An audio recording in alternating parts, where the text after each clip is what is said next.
qui on a pas déjà na niko pesa information ma bête mais pour faire revoir sur place on a pas ceux qui n'attendent nani na sijeni na ngombala msuba tbao edeyo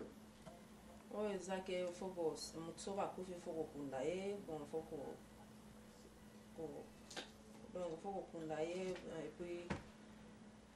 bon net qu'on négliger cimetière muta kufite donc foko respecter mutu nzota mutu wana bo respect cimetière na foko battre ngo penapi donc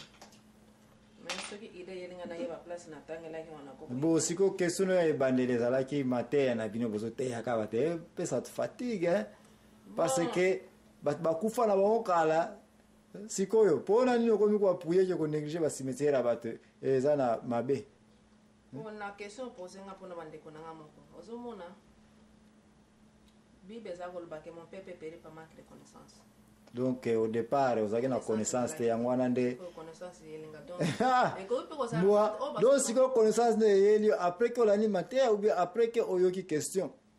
après que na yoki question posée ngamba maté ata na yoka na zako mona ka zako pesa nga pongi mais tant poser nga question o ezaki pona ngai mo et toucher ngai et que soki okufi to bande kono bakufa baza na place okino kotia flair te to mususu ezali ke yo moko so okufi et puis ba yebi se bo question mususu yango yo yo soko okufi lelo eke bakoki kopesa histoire ke après yo ntango okufaki mikuwa na yo bato bayaki wana bayaki kobuka yango bayaki kotimola wana wese na bango bakroa na yo kutu donc bato banéglige yango yango nde basala babeto na bango ya bawese bon yo si okufa me prenons que histoire yango sikoyo comprendre yango ke ndenge wana bakotraite nzoto ndenge bazotraite banzota bato bakufa liboso réaction na yo eza ndenge nini soyo kola mukana kola mukapona ke ngozongela batho wana biembi vraiment na kola mukapona ke ko sala ona ko sala pona batho wana yebisa bango bazosala za malamu te bon question na zango siko preno okuti place oyo botiaka nzoto ya ndeko na bino to papa na yo to noko na yo eke okuti koma cimetière mais oyebi place yango siko yo okuta ndako mo pale mo batonga place na oyebi ke awa place noko na ngaba kundela ka ye ndeko na ngaba kundela ka ye yo na famille wana yo kuta basi batonga place wana yebisa ngai réaction na yo ekozala ndenge nini sister na ngai na ndenge nini wana za place ndeko na ngaba kundi wana bakoko na kutonga ndako na bakonte mende ino yebika place ndeko na yo ke uzana droit na yango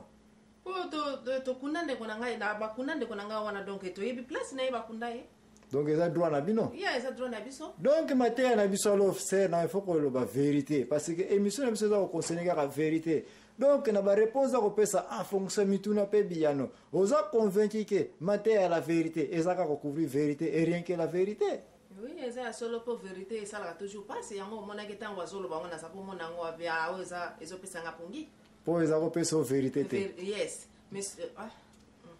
donc maintenant on a opposé nga question o ezaki pona ngai moko na moniki en tout cas bandeko photo to changer o tozo salaga to tikango ya mabe poko keno kotonga na cimetière pongeni no kozwa penza o ebika mutu bakundi mutu wana ozo keno otongi sunda kwana okolala bo preno siko question msoye a fonction likambo za kopesa ponga mo pe nazolanda mateya e komi siko koteya e komo simba bien question nazala ngo siko preno jo ko visiter ndeko na yo to papa na yo to muta famille mo très cher pa na yo ke faut arrivage na yo na ville wana ezaka na ye okomela et puis batonga na cimetière sikoyo appartement te oyo yoki ozo ke no kome pa ndeko na wana et puis yebike ndeko no oyo batonga na cimetière yebisa nga pongino na butone ko ndenge a partir da data lelo na hotel za na kola na hotel poko ke no kola na bandako ndenge wana ba cimetière wana bon na kokoza pongite we pone oza pongite po eza bandako batu baki kotonga bandako batu et puis oza la idée jake na sekuna nini za kuna batu bazolala ka kuna wana moi ewo na koza pongite wana eza te foko tika eza wana bandeko o nyosa zoko sala ngatike eza donc conclusion na yo sur la vérité est que jamais on kola na bandako ya bato batongi na ba cimetière non na koki ko sala même si batonga villa moko ya Sheraton ya makasi rien le bandali lo okeba on sala attention faut na sala attention est-ce que ce yoka ja histoire ba minzudi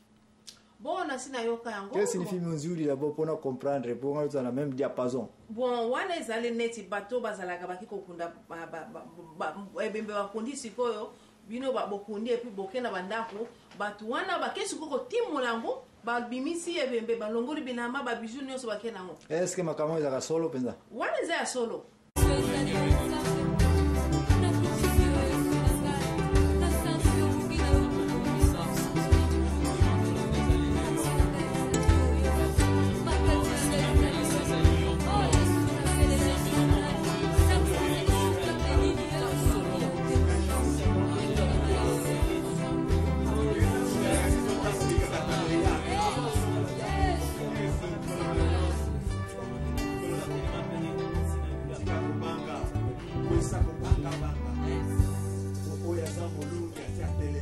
Si go preno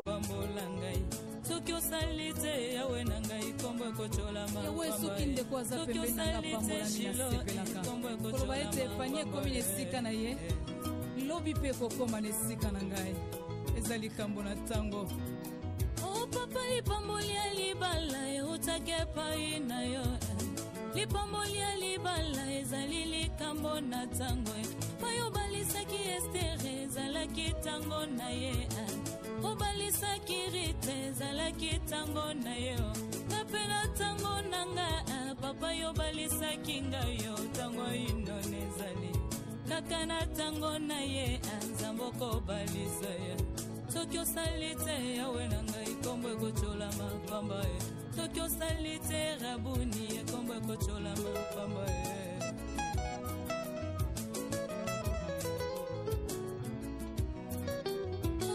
lipamboli na bana eutaki epai na yo yango mpe lokola ezali likambo na ntango opambolaki ana ezalaki ntango na ye opambolaki sara kaka na ntango na ye yawe na ntango elizabete papa yo pambolaki ye ntango na nga mpe ezali yawe naboyi kombo na yo echolama na bomoi na nga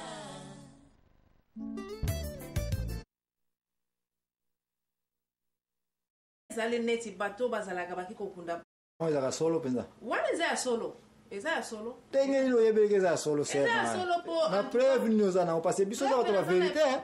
preuve eza te me toyoka esalamaka esalamaka bake penza balongoli ba bijou. Oui, balongoli ba bijou ba bilamba badra bake nango me wana nayebi te nini yango omoni mboka makambo ezo marché bien te bato bakomi kosala makambo ezanga ntina mpona babiloko boye boso baye kotekisa bijou na po yo polela ba bijou nga basuki kosomba biloko ndenge wana nga biloko ndenge wana kotanga na kosomba ndenge nini okoyebela ke bijou bakende olongola ngo na 6 tango boyena okomona moto azoyela okende kosomba na batekelo kuna okende kosomba moto azotambolaka makolo babilo oyebe eloko mais oyebi no tolobi mon peuple périt par manque de connaissance yo te moto rappele nga na bible mais sikoyo babiloko wana ngai babiloko ndenge wana nga nasomba biloko ndenge wana te mpo nayebi te wuti wapi bon sikoyo soko oyebaki te mais osombi yango eke chenete wana euta na ebembe wana nakobwaka yango mais sikoyo soko oyebi te estce liaison ezali libabe ekoyela libabe to d'après yo ekoyela mpo ekoyela yo ekoyela yo mpo eloko wana ozwi eza ya ngana eza yo te ekoyela yo bon na comprendre yo donc conclusion na yo c'est est-ce que okozala na chance ya korevoir su mateya oyo na internet mpo otala mpenza angle nango tokumbeli yango oui fona tala yango bien mpo namoni mpenza mateya na bino oyo na liboso na komprenaki yango mal mais sikoyo namoniki en tout cas ezali vérité merci mingi oyo ezali ser na biso ser nani kusu olobaki kombo na yo ovandi na Washington bo namoni na koinvite mingi na baémission na biso chaque fois bana koyaka awa me kolalaka pongi te parce que yo deuxième fois na bana naza kobengisa oya na mateya na biso me chaque fois soko ye kufa wana ka pongi kala mingi te namoni oza kolala wana ntango mateya eza kokende wana bo finalement na komprenaka yo te mosu oza kolalaka no pongi mateya esekendaki bon matoyi ekotaka na miso to na matoyi mbwa yebi ke matoyi nazoka nanga nyonso ozoleka na baretard na baeglise bino basi toujours ya poto okende ya eglise retardo bapona babote toni babote fo kobongisa kosanola suki yo moko oyebezwaka temps kobongisa elongi est ce que boyebi te ke temps ya babote na temps ya église faut se préparer en avance mais sikoyo mpe église wana ekozala deuxième vérité na biso se parce que non ekozala deuxième vérité na biso ekobima na tourana parce que tosi tocomprendre bino boyaka kaka retard na église babote ya pamba yo ozokanisa ntango boyaka na église babote nani oza besoin nango bapaster bon parce que soko pe obomi bien te bato bakomona ndenge nini bakomona ndenge nini fo ya na retard na ntango ozokotala bato nyonso bazobwaka miso bayebi ke bui ser ania koyoka ma era koyoka bon yo yeli mateya to ebile bilamba bon mateya na koyoka me mateya na bango mpe ezaka milai wana yango soko olekisi mpe mwa ere ntango oye wana okuti mwa ndambo wana mpe ozwi oswika ndambo wana ti yango wana orataki première partie ya vérité sur le cimetière et puis soki bakestio eyaka te nde okufisa koyeba vérité ya cimetière. Ok, ça va, merci mingi sir. En tout cas, on a invité presque dans l'émission Nyon, so ko zaka na pembe na biso ya studio awa. J'espère que obana koya aller. Na utala so. Obana ko nimba ka pe bapongi te. Na ko bana nimba. Obana ko tsaka pe babote te na air mateza ko legaka. Na evite na kotala wana po bote ya mwasi faut travailler. Oh, lo biko mu ya mwasi sikoyo. Oh, lingito peso chance. Oye la biso vérité si makambo etali basi.